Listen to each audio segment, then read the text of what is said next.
que é tulipa em inglês, porque foi um acróstico. O que é um acróstico?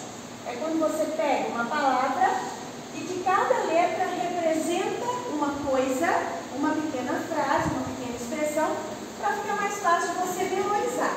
Então, em inglês, a gente tem os termos escritos aqui em preto e eu coloquei a tradução para nós em azul. O D significa depravação total em português, o U significa eleição incondicional, o L, expiação limitada, o I, graça irresistível e o P, perseverança dos santos. Em inglês, você vai ver que os termos com as suas iniciais correspondem aqui ao acróstico TULIP, certo? Então, esses serão os pontos que a gente vai tratar nos próximos domingos. Nos próximos domingos, depravação total, o que seria depravação total e as consequências disso para a nossa vida, para a vida na terra, porque nós temos esse caos tão terrível em todas as coisas hoje. A eleição, né? Cristo nos chamou, nos escolheu. Nós vamos falar sobre o perdão dos nossos pecados, nós vamos falar sobre a graça irresistível de Deus e vamos falar também sobre a perseverança dos crentes. E para finalizar de verdade, eu gostaria de ler para vocês um hino, que é o hino 88. Esse hino fala de um modo bem amplo sobre aquilo que Deus fez por nós, sobre o modo como Deus olhou para cada um de nós em momentos distintos da história do mundo e da nossa história enquanto pessoas. Esse hino diz que Deus nos amava antes de muitas coisas. E ele começa assim: amavas-me, Senhor, ainda cintilante, não irromper a luz ao mundo criador. Quer dizer, Deus me amava antes das coisas do mundo serem criadas. E nem o ardente sol, contendo no levante, trouxera à terra e ao mar a força fecundante. Meu Deus, que amor! Meu Deus, que eterno amor! Deus nos amou antes da fundação do mundo.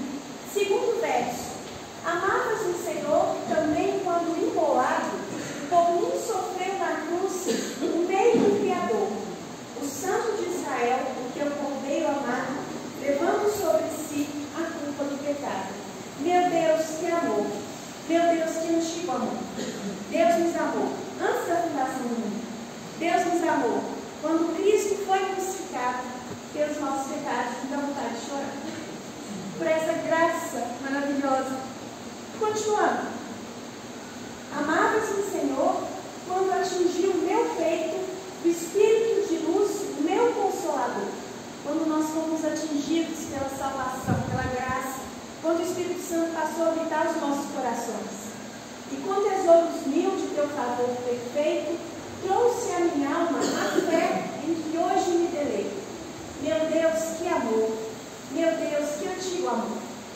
E sempre me amarás, porque, pegando uma amiga do pastor de chorar, porque jamais inferno ou mundo poderão ao teu querer se opor, ao teu decreto, ó Deus, ao teu decreto eterno, ao teu amor, ó Pai, ao teu amor superno. Meu Deus, que amor! É sempre e todo amor. Gente, quando a gente se dá conta do tamanho da graça que foi derramada sobre nós, a nossa atitude tem que ser de adoração, tem que ser de gratidão, porque nós todos estamos aqui. E quantos outros não estão? Nós poderíamos não estar, mas pela graça do Senhor nós estamos. E isso é de uma grandeza que a nossa humanidade tem dificuldade de entender, não é? Mas nós vamos entender, vamos compreender, e que a gratidão inunde o seu coração nesses dias, porque você é salvo, porque você é remido, porque você pertence ao Senhor. E não tem nada nesse mundo que a gente pudesse ter, que a gente pudesse conquistar, que a gente pudesse ser, que é maior do que isso. Então, louvado seja o nome do nosso Deus pela salvação de Cristo Jesus. Amém?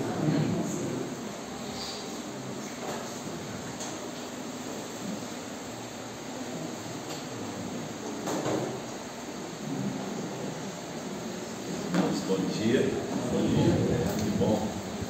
Nós estamos juntos em uma manhã tão gostosa, né? E aprendendo esse eterno amor, né, de Deus por nós. Eu queria pedir aos irmãos para a gente estar orando por alguns motivos, né? Então, nós vamos citar alguns e depois eu darei a oportunidade para os irmãos continuarem fazendo pedidos. A esposa do Mateus, de Vinho, Nayara, ela entrou e estava no trabalho de parto e ele pediu então para a gente orar, né, pelo nascimento do bebê, né, do neném. Então nós vamos orar por ela, Nayara, que ela chama. Quero pedir aos irmãos também que continuem orando pelos irmãos que estão em recuperação de saúde, né, os que fizeram cirurgia, né, Natália, o nosso irmão Jair, né, que fizeram cirurgia e estão em recuperação de saúde. E também queria pedir aos irmãos que orassem pelos nossos irmãos da igreja que estão passando por lutas, dificuldades aí, para o Senhor dar vitória, né, e colocar as mãos, né, sobre eles, tá? Tem mais pedido de oração? Lavi? Eu vim lá, começou a minha irmã, seu Geraldo, um amigo meu, pastor Mil, Dona Maria Rosa. Eu continuo pedindo por Marcos de orientação e a família. São? Eu quero me jogar para casa, o primo de pastor Valério, veterinário, né? E por pastor Mil, que eu estava morando ele, para a mãe dele, e por Érico de Ney. Rafael? Minha avó foi uma vez essa semana. Isso. Daí tem mais alguém? Não? Estão do meio? São James? Conversão da família. Conversão da família. Beto? Wendel. Isso. Mais alguém no centro? Não? Ficar? Fernanda? Pela família. Beleza? Eu conversando com a minha família, com várias pessoas da minha família que estão bem de saúde. Ivone? Tem mais alguém? Vamos orar então? Netinha? Eu não...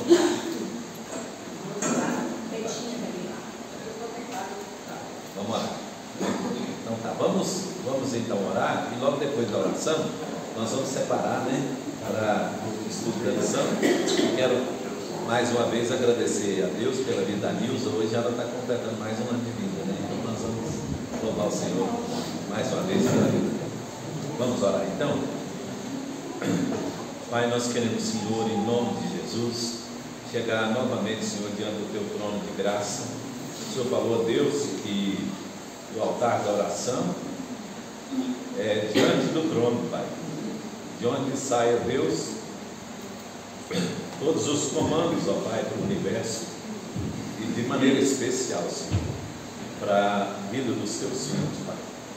Queremos, Senhor, nessa manhã expressar, Senhor, nossa gratidão por tudo que o Senhor tem feito por nós, por Tuas misericórdias e bondades, ó Deus, da nossa vida, e pelo Teu grande amor, Senhor, que foi revelado, ó Deus, antes da criação do mundo, e que nos atingiu, ó Deus, e nos tornou, Senhor, filhos especiais aos Teus olhos, Pai.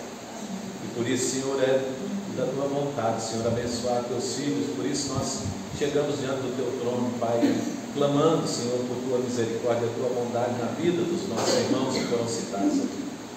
Pedimos, ó Deus, que de maneira particular cada um deles seja agora, Senhor, tocado pelo Teu imenso poder e amor, Senhor. E abençoa, Senhor, nessa manhã, nossa vida também no estudo da Tua palavra. Obrigado, Senhor, porque Tua palavra sempre fala no nosso coração. E é por meio dela, Deus, que nós vivemos e Te servimos, Pai. E queremos pedir também, Senhor, Tuas bênçãos para aqueles irmãos que não puderam estar aqui, aqueles que gostariam de estar participando, Senhor, mas não puderam porque foram impedidos, ó Deus, por algum motivo de estar aqui. Que o Senhor esteja visitando-os agora com o Teu poder e com a Tua graça. Obrigado também, Senhor. Te louvamos mais uma vez pela vida da Nilza, mais um ano de vida que o Senhor concede a ela, Pai. E obrigado, Senhor, por tudo que o Senhor tem feito por nós. Te louvamos, ó Deus, e oramos no nome de Jesus. Amém. Amém. Vamos separar então o estudo da lição. Então, os irmãos poderão ir dos de adolescentes para baixo, para as classes. E eu quero convidar os irmãos a abrirem suas Bíblias em Romanos 8. Romanos, capítulo capítulo de número 8. Nós hoje, irmãos, leremos apenas um versículo. Só um versículo. E vamos meditar nesse versículo. Romanos, capítulo de número 8.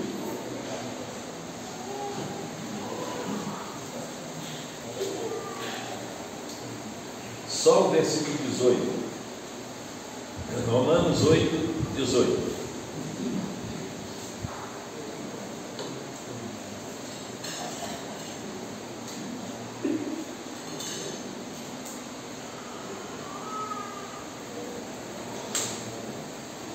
Romanos 8, versículo 18. Bem? O texto diz assim: porque para mim tenho por certo que os sofrimentos do tempo presente não podem ser comparados com a glória a ser revelada em nós. Amém. Deus abençoe o texto para a nossa edificação, para o nosso crescimento espiritual. Irmãos, nós acabamos de falar aqui agora, de ouvir, né, e também falar sobre o grande amor de Deus. E esse amor revelado, né, desde a eternidade e manifestado na cruz, né, por meio de Cristo, que nos alcançou, nos trouxe para a vida em Cristo Jesus, e agora nós estamos vivendo como salvos debaixo desse amor, dessa graça infinita do nosso Deus. E aí uma pergunta que pode surgir no coração das pessoas é o seguinte: se Deus nos ama tanto, por que nós sofremos? Então essa é uma pergunta que inclusive aqueles que não são cristãos, né, levantam, dizendo: olha, se Deus é amor mesmo, por que tem tanta coisa ruim no mundo? E a gente pode pensar em situações muito tristes, né, terríveis. Por exemplo, né, um bebê que não fez nada, nascer, né, com a deficiência, ter que às vezes ser submetido a uma cirurgia de coração, né, ou um problema de pulmão, né, como o João mesmo foi internado aí mais de um mês, né, com 15 dias de vida, teve que ir para a UTI, né, e ficou esse tempo todo lá no hospital. E aí a grande tendência nossa é achar que não combina, isso não combina com esse amor tão grande de Deus, né? Porque a gente sempre pensa no amor de Deus como o fato de Deus nos dar tudo aquilo que, ao nosso ver, no primeiro momento, é o melhor para a nossa vida. Então a gente pensa assim: se alguma coisa ruim está vindo sobre nós, algum sofrimento, alguma dor, então isso, como nós não gostamos disso, isso não é bom, né? Claro, não é bom para nós, achamos que isso não combina com esse amor de Deus que vem e é manifestado nas Escrituras. E ainda mais, às vezes a gente não vê no nosso dia a dia um propósito no sofrimento. Muitas vezes nós enxergamos isso lá no final, não é verdade? Depois que passa tudo, a gente olha para trás e aí a gente pode dizer assim: não, como o salmista falou, né, foi-me bom ter passado pelo sofrimento. Então, olhando para trás, a gente consegue muitas vezes enxergar, né? Jó, olhando a vida de Jó, por exemplo, né, a gente vê o final de Jó, e aí a tendência nossa é achar que ali no final de tudo combina, né? Não, Jó sofreu, passou por tudo, mas Deus depois mudou a sorte de Jó, né? Tá, mas eu brinco sempre dizendo que Jó não leu Jó, né? Então todas as falas, todas as posturas de Jó, né, ele não sabia do final, gente, né? Ele tinha fé, e com a fé, a esperança, né, de que a coisa ia mudar, né? Mas ele não sabia o final. Então, como nós hoje lemos e sabemos, né? Tá. Também na nossa vida, às vezes as nossas experiências de sofrimento e dor, quando chega no final, a gente olha para trás e a gente conclui: não, Deus tinha um propósito nisso. Agora, o importante não é o final, o importante é o durante, né? Então, assim, o mais importante para a vida de um cristão não é o final da jornada, a chegada, né, final. Porque essa chegada final, ela não exige nada do cristão. Isso é pela graça, como nós estamos vendo aqui, né? Então, não exige nada de você, você não tem que fazer nada para chegar lá no final. E a garantia de que nós vamos chegar no final, ela é também dada por Deus. Então, um cristão, ele vai viver aqui no mundo, e ele vai morrer e vai para a eternidade. Isso é certeza, nada disso muda, né? Nada pode impedir que isso aconteça, porque isso é uma graça, né, concedida de graça, ó, a redundância aí, mas né, uma graça concedida pela graça de Deus, que nós não podemos mudar, alterar em nada disso, e nós temos isso como garantia para nós. Então, o cristão, uma vez que recebeu Jesus como Senhor, ele vai ser salvo independente do que vier a acontecer no mundo. É a garantia que nós temos. Então, o que é mais importante na vida de um cristão? Não é a chegada, né? O importante na vida do cristão é a caminhada, é a jornada. Por isso que a vida cristã é comparada com uma carreira, uma corrida, né? Como um andar, né? Na fé, andar na fé, caminhar na fé, porque Deus está muito mais interessado em trabalhar a nossa vida e ver a nossa vida nesse período em que vai do início até o fim, do que propriamente o fim e o princípio, porque o princípio foi feito por Ele e o fim será garantido por Ele, mas e o durante é que tem a nossa participação, né? Assim também, irmãos, como também as orações, né? Às vezes a gente acha que o importante da oração é o resultado final. Então, quem foca no resultado final tem uma expectativa, né, que pode ser na razão humana frustrada, né? Pode ser que a expectativa que ele teve não é aquela que será o resultado final. Então, a fé nunca é posta no resultado final. Isso é uma coisa boa para você entender sobre as orações. Quando a gente ora, irmãos, a fé que Deus exige de nós, ela não é posta no final. A fé que Deus exige de nós, ela é colocada no início, porque o final não depende de nós, não é verdade? Quem é que atende a oração? Deus, né? Qual é a vontade que será feita no final? A de Deus. Então, não interessa, né? Para o cristão, se ele foca no final, no resultado final, então, e a fé estiver no resultado final, então não tem outra alternativa a não ser dar certo, de acordo com a sua expectativa. Tranquilo aí, gente? Está seguindo o raciocínio? Então, onde é que a fé deve ser posta? Então, é no início, na hora de pedir. Então, quando eu vou pedir, eu preciso crer que Deus pode atender. Quando eu vou pedir, eu preciso ter fé, né, de que Deus tem o melhor para a minha vida. Quando eu vou pedir, eu preciso ter fé de que Deus é soberano, que a sua vontade vai ser feita e essa vontade é o melhor para a minha vida. Então, a fé que Deus exige na oração é a fé no início e não no final. Tranquilo, gente? Tem dúvida? Então, quando eu vou orar, eu preciso crer que Deus vai me conceder aquilo. Mas eu tenho garantia de que Deus vai me conceder o que eu pedi? Eu tenho garantia que Deus é poderoso, de que Ele atende as orações, de que Ele vai fazer a vontade dEle para a minha vida, que Ele tem o melhor para a minha vida, né? E que nada vai mudar isso, né? Então, a oração não muda a vontade de Deus. A oração alinha a minha vontade à vontade de Deus. Então, por isso que a fé tem que ser posta no início e não no resultado final.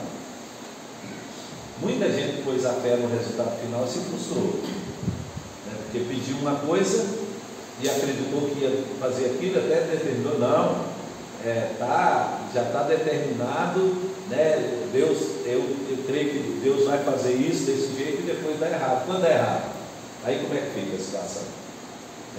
Aí sempre a tendência é achar que a pessoa que pediu acha que Deus não quis atender, né? E a pessoa que viu coloca a falha na fé da pessoa que orou. Beleza? A fé tem que ser colocada no princípio, senão entra em si, né, pai? Porque eu estou pedindo agora, se não me atender, porque tem gente a fé de recuperar na hora. Né? Aí às vezes não é na hora, né? Aí fé a gente já diz. Aí se não acontecer, aí cadê a fé de quem creu que vai acontecer? Isso aí. Dúvida aí, irmãos? Tem mais dúvida? Pode perguntar, gente.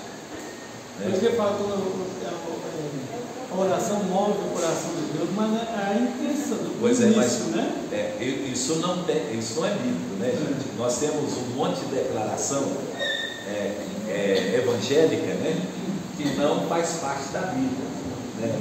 Um monte de declaração. Essa declaração que a oração move o coração de Deus, né? Então, move em que sentido? Para fazer a nossa vontade? O homem não controla Deus, ninguém controla Deus, né? Aliás, tem uma música aí que canta que fala isso, né? Como é que é? Ninguém entende Deus? Claro que a música explica Deus, ninguém explica Deus, né? Então, Deus é livre, Deus é soberano, né? Independente. Isso não diminui a nossa fé, irmãos. Pelo contrário, aumenta a nossa dependência. Porque às vezes a fé, que nós falamos de fé, é uma confiança colocada em nós mesmos. Quem de vocês nunca ouviu uma pessoa dizer assim: eu sou uma pessoa de muita fé, eu consigo tudo que eu quero porque eu sou uma pessoa de muita fé? Fé em quem? Na crença dele. Ele tem fé na fé dele. Então, fé na fé, né? Não em Deus. Fé na fé. Ô pastor, esse assunto é muito propício, muito bom. A Bíblia fala que Deus quer que a gente ore. Deus quer que a gente ore. Jesus nos incentivou a gente a orar, né? Eu preguei um dia sobre isso, e eu falei, então, se é assim, por que orar, né? Para que orar? Né? Então, se Deus vai fazer a vontade dele, independente da minha, né? Se Deus vai fazer a vontade dele, mesmo se eu não tiver fé, né? Que vai acontecer, ele vai fazer a vontade dele, ele é independente, ele é soberano. Então, para que orar? Aliás, gente, são as coisas também que a gente precisa ir tirando da nossa cabeça, né? Primeiro, essa questão desses jargões evangélicos aí, né? Que não, por exemplo, eu determino, eu ordeno, né? Está amarrado, essas coisas, tudo não faz parte da Bíblia. Isso é jargão evangélico, né? Então, isso não condiz muitas vezes não condiz nem com a Escritura, são coisas. Então, você determina o quê? Você que é soberano ou é Deus que é soberano, né? Então, e às vezes a pessoa coloca a fé nessa palavra dele, né? Por exemplo, onde diz assim, a palavra tem poder, né? Onde que as pessoas tiraram essa ideia de que a palavra tem poder? No texto de Tiago que diz que o poder está na língua, né? Então, aqui a língua mata e a língua pode criar confusão. E pode mesmo, né? Às vezes você fala uma coisa que pode criar uma confusão e até matar mesmo, né? Mas a palavra em si, não tem poder, não é porque você disse que aquilo vai acontecer, né? Então, senão, você tem o controle, né? Então, esse é um dos problemas que não está na Bíblia. Outro problema também que às vezes a gente acha, né? Que às vezes é até contraditório, né, quando as pessoas olham isso, é porque as pessoas acham assim, que pelo fato deles pedirem, né, e está na Bíblia, que se você crer, você vai receber, então que toda oração sua vai ser atendida, né? Então as pessoas usam um versículo para justificação, os tais versículos isolados, né? Então Jesus falou, tudo que pedires crendo, recebereis, né? E aí a pessoa pega e coloca isso, né? Mas aí a gente vai para a Bíblia, né? Todos os homens da Bíblia que pediram, receberam igual pediram. Então, a Bíblia pode contradizer, gente? Não, então tem um contexto em que Jesus disse isso, né? Então Jesus também disse: se você disser com pé para esse monte sair daqui e para lá, ele vai fazer. E aí as pessoas estão transportando montes, né? Ou então ninguém tem fé nenhuma para transportar montes, não é? Então tem um contexto em que a palavra foi dita e ela não pode ser usada para qualquer momento, né?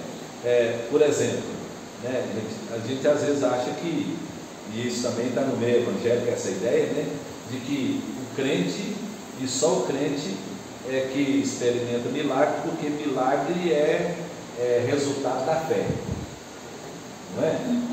Então diz assim: quem experimenta milagre é quem tem fé, porque tem que ter fé para experimentar milagre.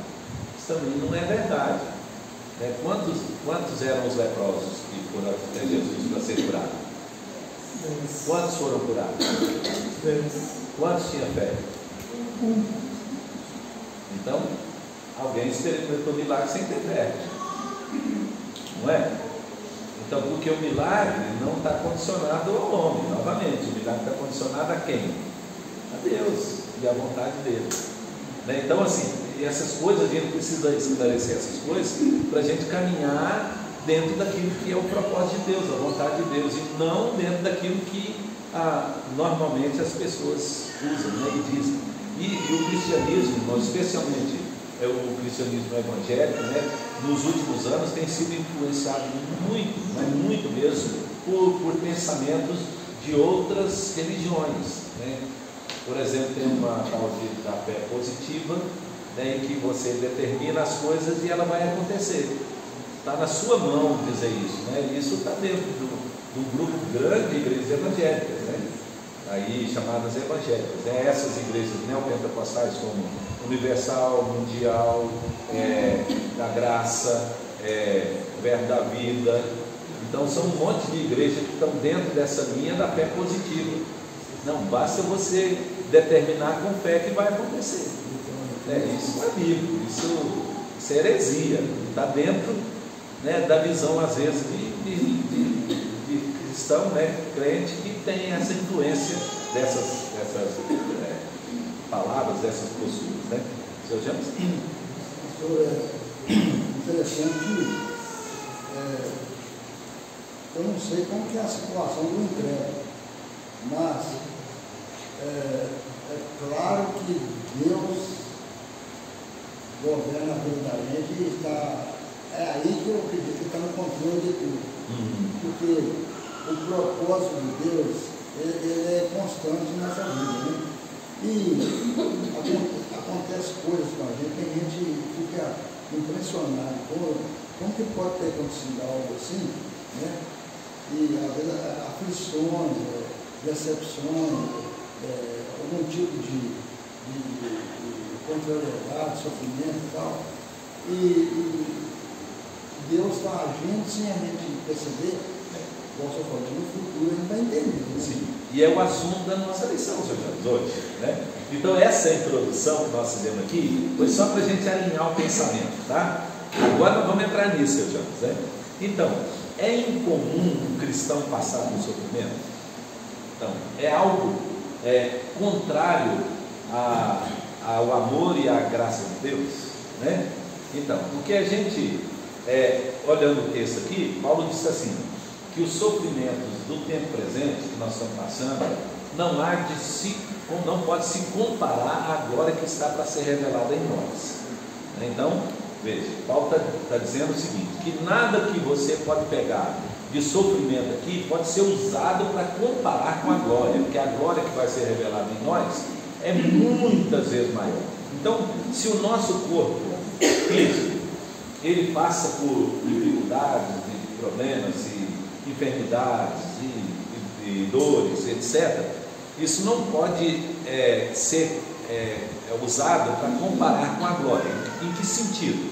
Então vou dar aqui dois sentidos para os irmãos entenderem. Primeiro, que isso aqui em termos de quantitativo e qualitativo, isso aqui não pode nunca ser objeto de comparação, porque o que está para ser revelado em nós transcende muito, muitas vezes mais do que isso aqui.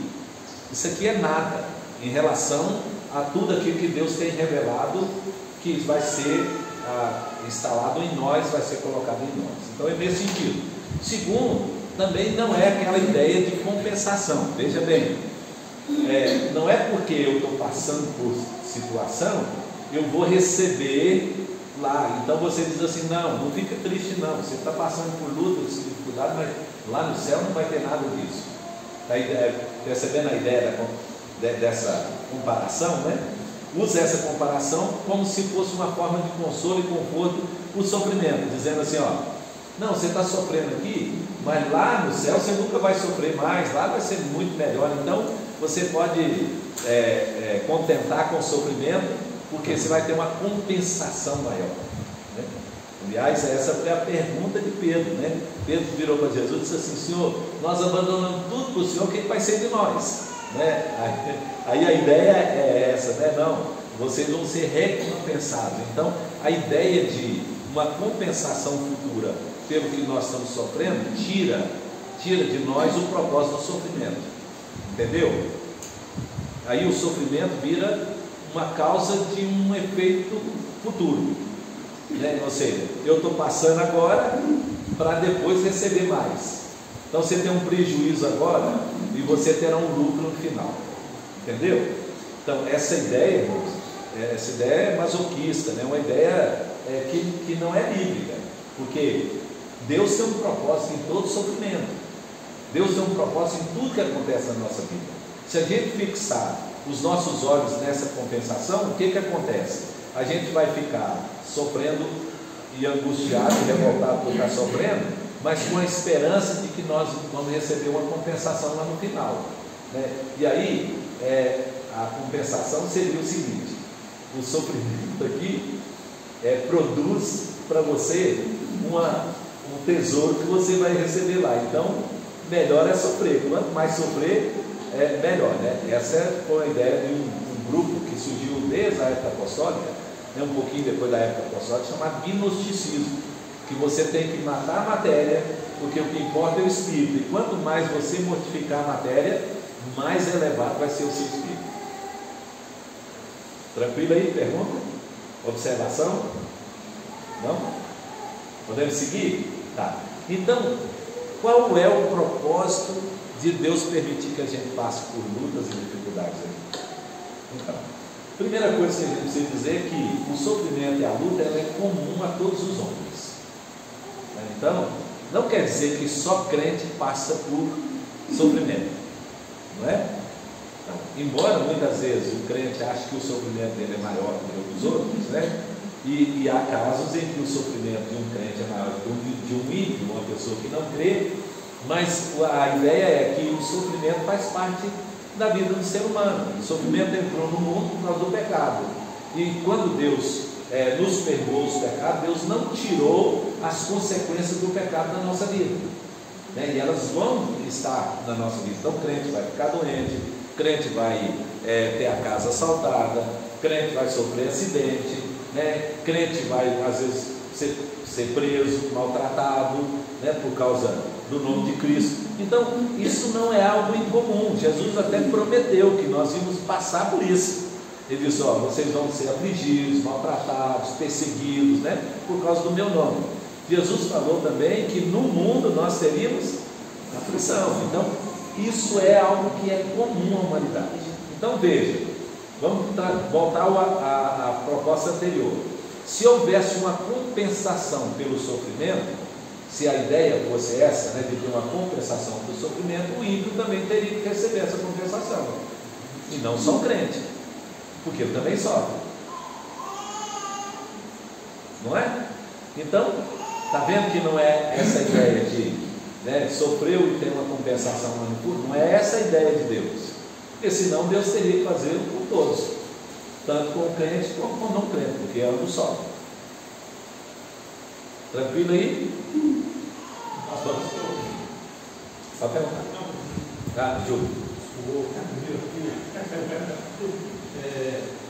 Existe a diferença no sofrimento no cristão, onde o cristão pode sofrer se não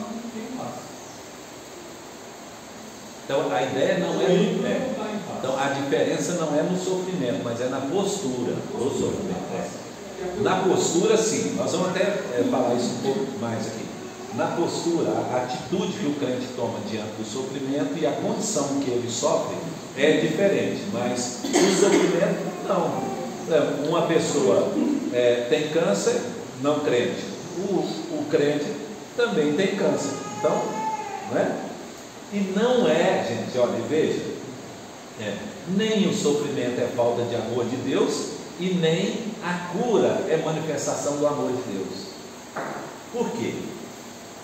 Porque, veja bem, 2 irmãos da igreja estão sofrendo da mesma enfermidade, certo? A igreja ora pelos 2. Um deles é curado e o outro morre com a mesma enfermidade. Não acontece isso? Não acontece, né? Um morre e o outro é curado. Aí imagina, o que foi curado volta e fala assim: olha como Deus me ama, né? Nós oramos e Deus me curou da minha enfermidade.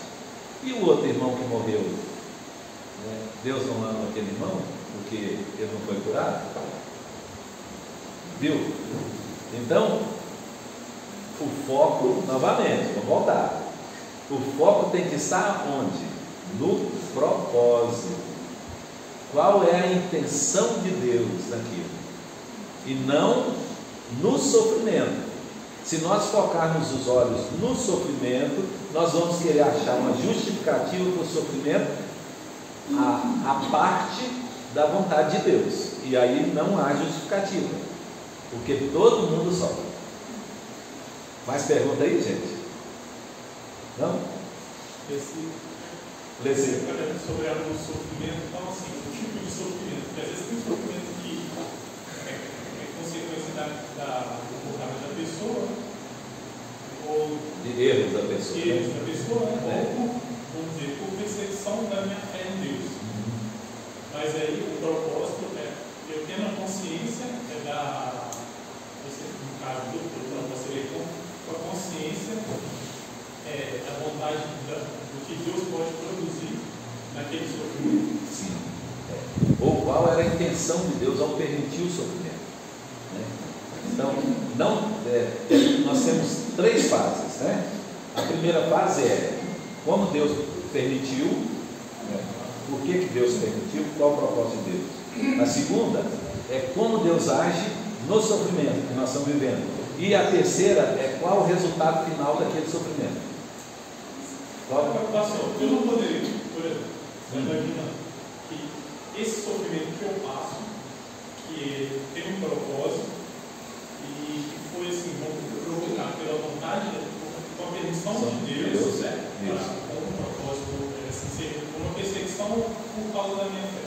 Isso. E eu, tendo consciência disso, penso e oro, conversando com Deus, de que isso vai ser passageiro. Para não ficar preocupado, assim, para não ficar remoendo aquele sofrimento. Porque, mas às vezes essa questão também do tempo, né, da intensidade do tempo, quem determina isso é Deus, né? Porque às vezes vai ser passageiro, mas às vezes vai ser a vida toda. Tipo Paulo. Teve que conviver com a doença a vida inteira, até a morte, né? E também não é causa e efeito imediato. Por exemplo, não quer dizer que toda pessoa que faz o mesmo erro vai sofrer da mesma forma pelo erro. Vamos pegar um exemplo, uma pessoa que fuma, né? Nós conhecemos pessoa que fuma e que morreu com câncer de pulmão, ou foi fizendo uma, né? Tá, não é? Conhecemos muita gente assim. Aí imediatamente a gente diz assim, mas também fumou a vida inteira, né? Então é consequência, não é? Mas nós conhecemos pessoas também que fumaram a vida inteira e não morreu de câncer de pulmão, né? Eu mesmo conheci pessoas que morreram com quase 100 anos e fumavam. Então quem é que determina isso, gente? A vida e a morte, ela não está na ação do homem, né? Ela está direcionada por Deus. Deus é quem dá a vida e Deus é quem tira a vida. Então, está também dentro de um propósito. Também precisamos entender isso. Não é uma questão de relação entre causa e efeito, né? Que não fez isso, vai dar isso, né? Nem sempre, né? Porque Deus é que está no controle das coisas. Está vendo, gente? Como que essa visão da soberania de Deus, ela explica as coisas na nossa vida, às vezes coisas que a gente não consegue explicação, e aí a gente começa a ver que há uma ação de Deus. Deus é soberano e Deus conduz e Deus dirige de acordo com o propósito que Ele tem. E aí, o bacana de tudo isso é que é um propósito individual. Deus tem um propósito geral, mas Deus tem um propósito individual para cada um de nós. Por isso que ninguém, gente, é igual. E nem a dor que as pessoas sofrem é a mesma. Pastor, tem uma questão, né? Que às vezes a gente pode olhar assim para a pessoa que está sofrendo e fazer um pré-julgamento. Por causa da soberania de Deus, isso me tira essa função de julgar. Julgar o outro, né? Porque você não tem como explicar uma dependente situação. É porque senão teria que ser tudo padronizado, né? Exato. Então, a causa, a causa do sofrimento foi aquilo, então toda pessoa que fez aquilo vai ter que sofrer. Não é, e não é dessa forma, né? Muita gente, um bandido mata um monte de gente e às vezes escapa, né? Não é verdade? Nem todo acidente morre todo mundo. Às vezes é um acidente e morre quase todos, fica só um vivo, né? Isso matava no mesmo acidente, não é? Agora, o comportamento do cristão, quando tem um problema assim, o normal dele é correr para a oração, né? Agora, um dos objetivos, né, senhor Jones? Nós vamos pensar nisso. O recurso que ele tem nós vamos pensar, mas esse é um deles, né? Agora, uma pessoa que não é crente, ela usa os métodos dela, né? Tem outros recursos. Mas às vezes também, até um não crente vira e fala assim: pede oração lá na sua igreja por mim. Então ele pede ajuda, né? Tá. Mas vamos desenvolver mais um pouco isso aí. Aí até aí, irmãos, está indo bem? Todo mundo está. Se tiver dúvida, nós vamos resolvendo aí, mas está tranquilo, né? Então vamos lá. Então, nós vimos que o sofrimento ele é geral e comum a todos, né? Tá. Agora, o propósito do sofrimento já não é comum a todos. Porque, veja, todo crente, quando ele está sofrendo, Deus tem uma intenção naquele sofrimento.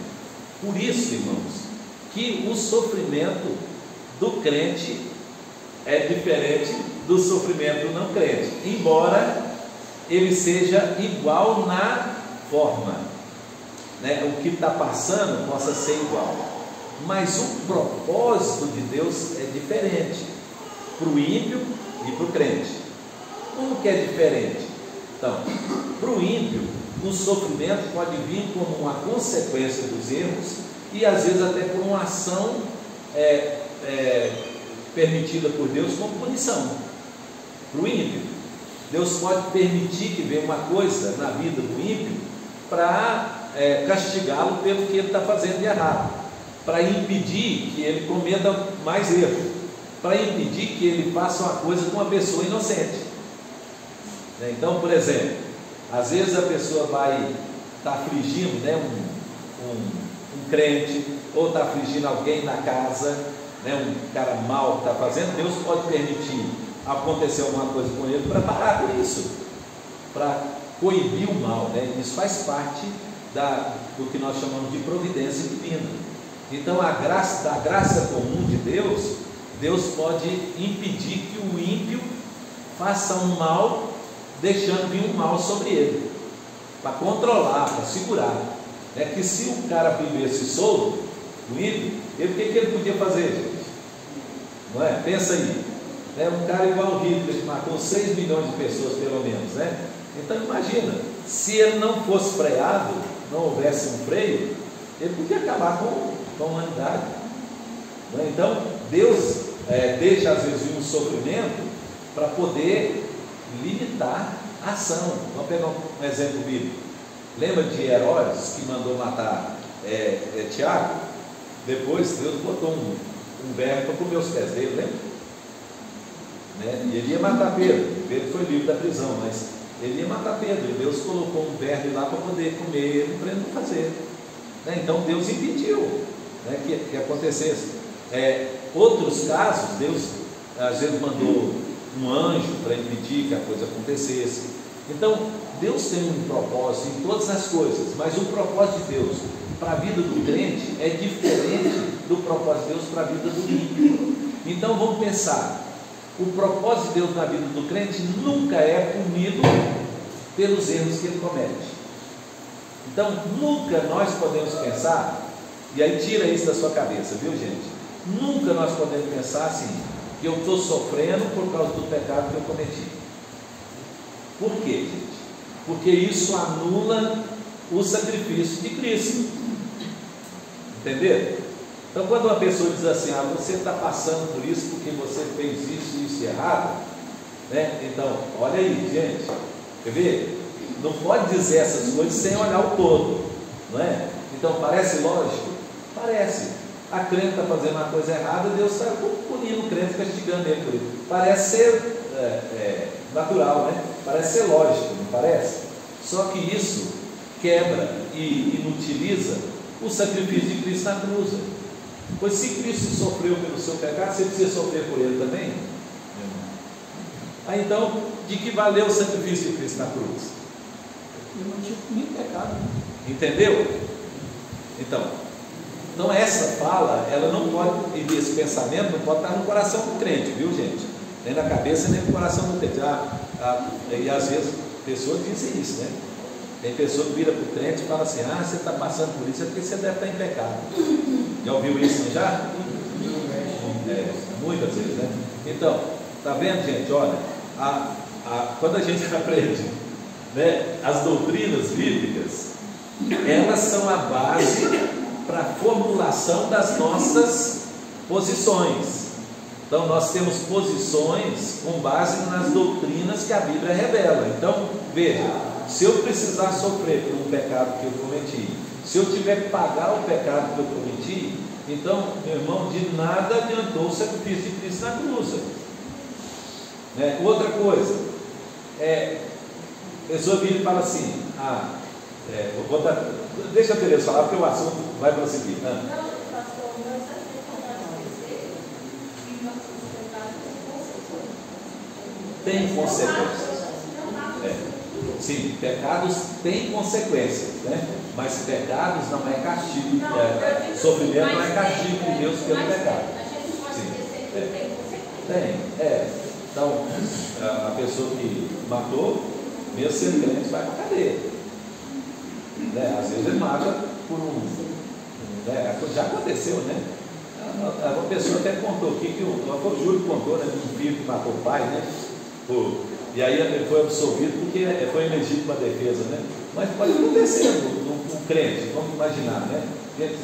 Uma pessoa vai matar seu filho, você vai deixar o cara matar seu filho, o pai, né? Então, mesmo sendo crente, e às vezes ter que ser preso, e aí? Não é consequência, né? Mas isso não é castigo de Deus. Igor? Talvez a consequência do crente seja mais aos efeitos do pecado dele, ou uma disciplina daqui de Deus, do que uma dívida moral.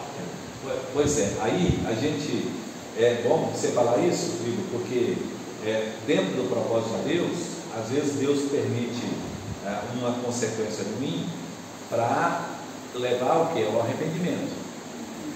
Aí é correção, não é castigo. Você considera o incrédulo também?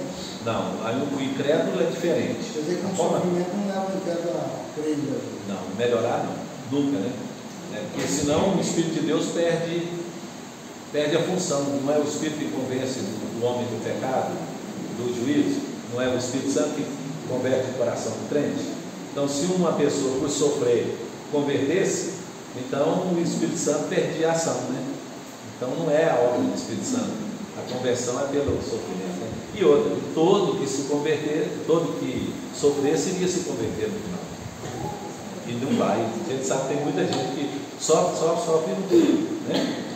Mas então sempre é a correção, não o castigo. Não pode assimilar como castigo. Quando a consequência de um erro vem, uma consequência ruim de um erro vem, é para ou impedir que você continue fazendo, ou para fazer você enxergar e arrepender do pecado e mudar, né?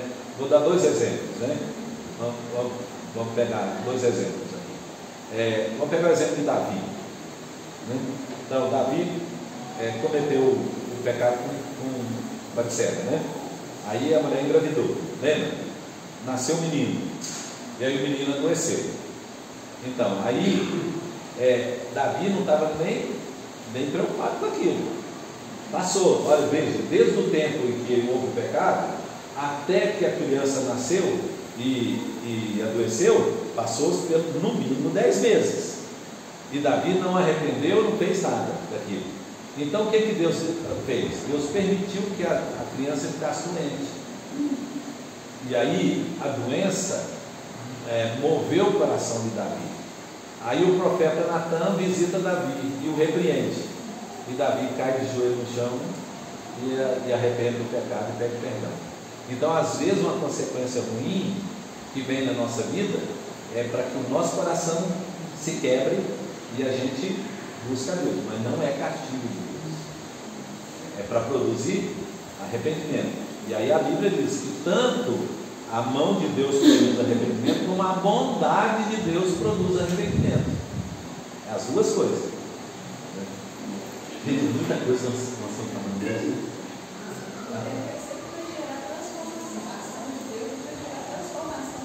Sempre na questão de sofrimento causado por ele, porque há sofrimento que a gente não causou nada por ele, não é? Então pensa, tem sofrimento na vida de um cristão que ele não fez nada para estar sofrendo aquilo, não é? Então aí já mudou, né?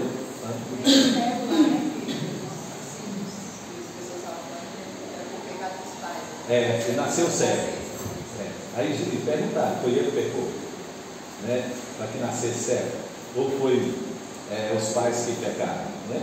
Então a ideia era do castigo de Deus, né? Jesus falou não, nenhum nem outro.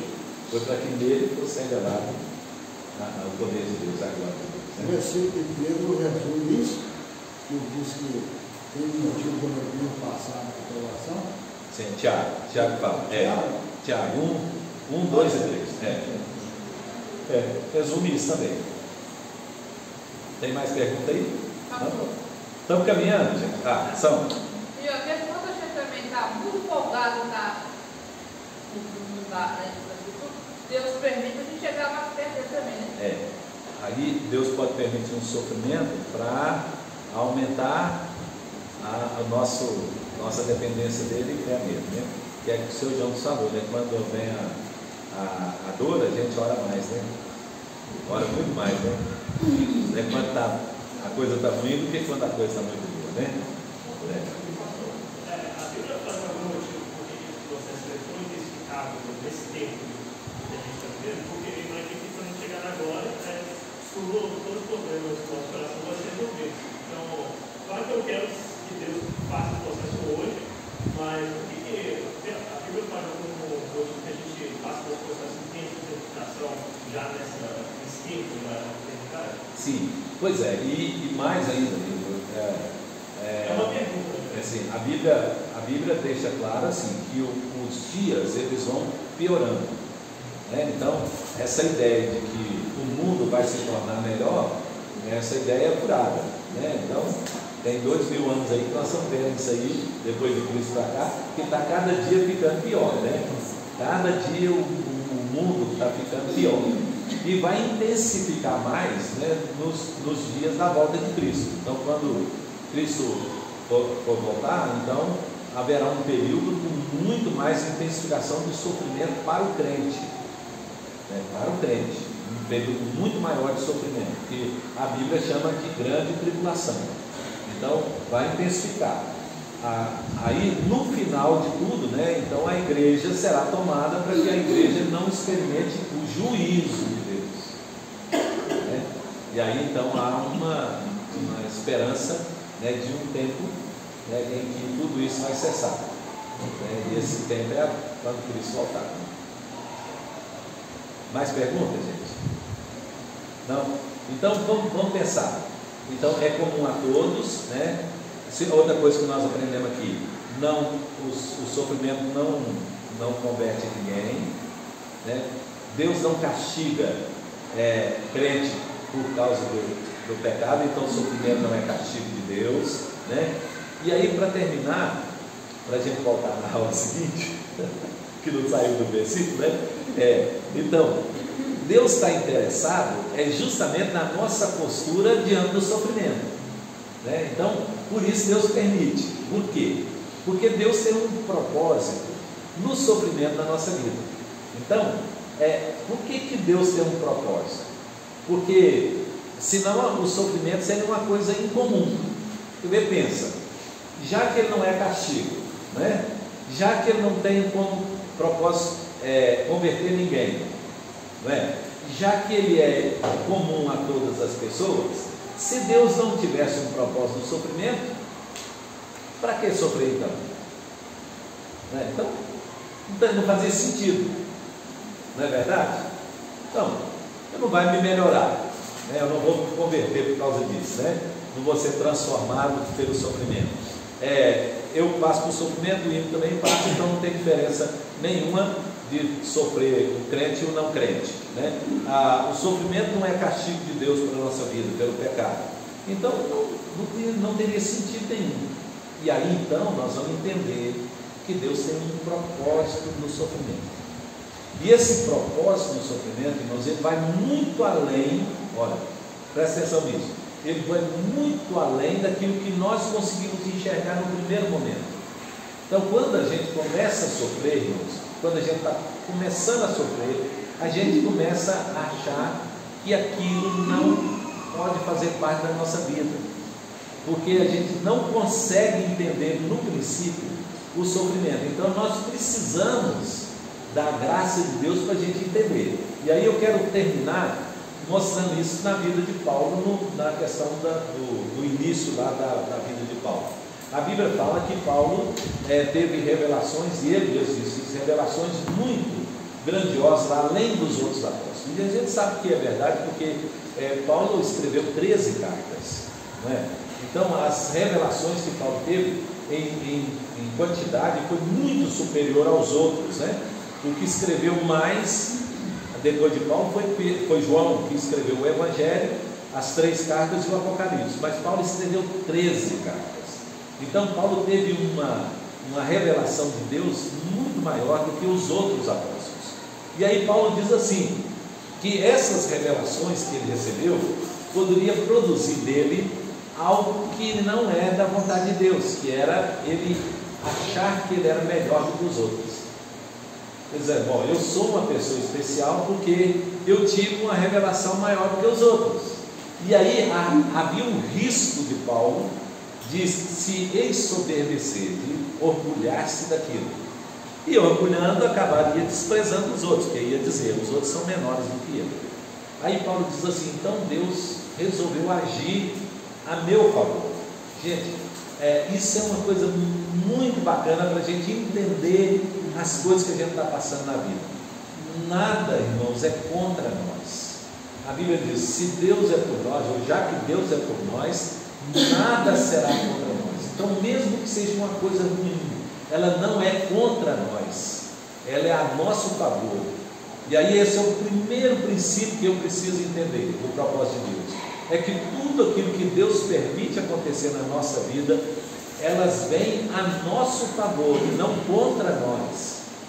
Está entendendo? Então vem para produzir alguma coisa em nós que será benéfico, que será melhor para nós. E aí Paulo entendeu isso. Então Paulo diz assim, que Deus colocou um espinho na carne, né? E aí Paulo até deu o nome, então é um mensageiro de Satanás, colocou a pessoa. Então ele está dizendo assim, ó, Deus usou o diabo para colocar alguma coisa na minha vida para me afligir, ele diz. Então, e aí ele usa até um termo, ele diz assim, ó, para me esbofetear, como se estivesse batendo em Paulo todo dia, né? Nós não sabemos o que é. Muitos estudiosos aí acreditam que é a visão de Paulo. Paulo estava ficando cego, né? E aí, por causa disso, ele estava com muita dificuldade. Há uma carta aos Gálatas, quando ele escreveu a carta aos Gálatas, ele assinou a carta e diz assim, que a saudação é do próprio punho, veja como letras grandes eu vos escrevo, né? Então, ele estava provavelmente ficando cego. Mas a gente não sabe se é isso, né? A gente sabe que havia um problema na vida de Paulo, que estava afligido todo dia. Aí ele disse assim, por 3 vezes eu pedi ao Senhor que tirasse de mim. Então veja, o primeiro momento de Paulo é o nosso momento. É aquele momento em que a gente não conforma com aquilo que está acontecendo, que a gente não aceita aquilo como se fosse parte da vontade de Deus para a nossa vida. A gente acha que isso é incomum, que isso não pode acontecer com a nossa vida, porque nós somos crentes. Esse é o primeiro momento em que nós enfrentamos quando nós passamos pelo sofrimento, pela dor. Aí Paulo disse assim, aí eu pedi ao Senhor 3 vezes que tirasse de mim. Aí Deus deu a resposta. Lembra? Deus disse assim, todo sofrimento, as palavras de Deus, todo sofrimento, Paulo, tem graça suficiente para suportar. Essa é a primeira visão que nós precisamos entender. Dentro do propósito de Deus, Deus não permite um sofrimento que Ele não dá a condição da gente suportar. Qualquer dor que o crente estiver passando, juntamente com aquela dor, tem uma graça de Deus especial para que ele possa suportar. Isso aí é a primeira coisa que difere um crente de um não crente. Guarda isso no seu coração. Toda vez que você estiver passando por uma coisa ruim, pensa assim, não tem graça.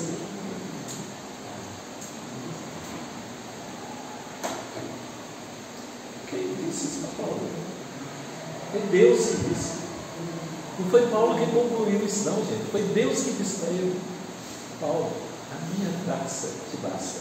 Ou seja, toda vez que vier uma dor, um sofrimento da vida de um crente, juntamente com essa dor tem graça para a gente poder suportar.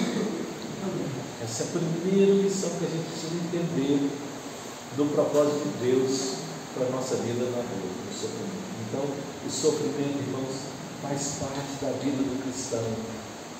E o cristão precisa pensar que Deus tem um propósito nisso. Nós vamos continuar aprendendo aqui na Bíblia qual é o propósito de Deus nisso. Então Paulo diz assim, olha, isso que vocês estão passando aqui no tempo presente, isso não pode nem ser usado para comparar com aquilo que Deus tem para nós, porque é muito maior aquilo que Deus tem para nós, muito maior aquilo que Deus vai revelar em nós.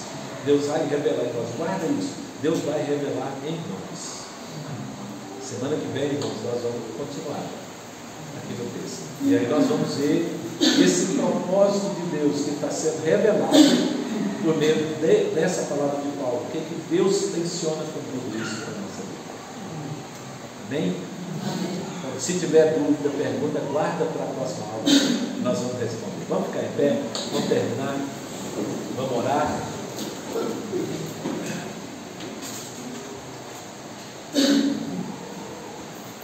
Senhor, nós queremos te agradecer, Pai, porque nós não estamos sós, Deus. A promessa da tua palavra é que o Senhor nunca nos abandona, jamais nos deixa, Senhor. De saber disso, ó Deus, como consola e conforta o nosso coração, de saber que mesmo quando enfrentamos lutas, dificuldades, sofrimento, ó Deus, o Senhor está conosco, Pai. Ó Deus, e a tua graça, o Senhor nos sustenta, Pai. A tua graça nos basta, Senhor. Ó Deus, ajuda-nos a viver por essa graça, Senhor. Basta a graça, Senhor, para nós. E obrigado, Senhor, porque ela não falta.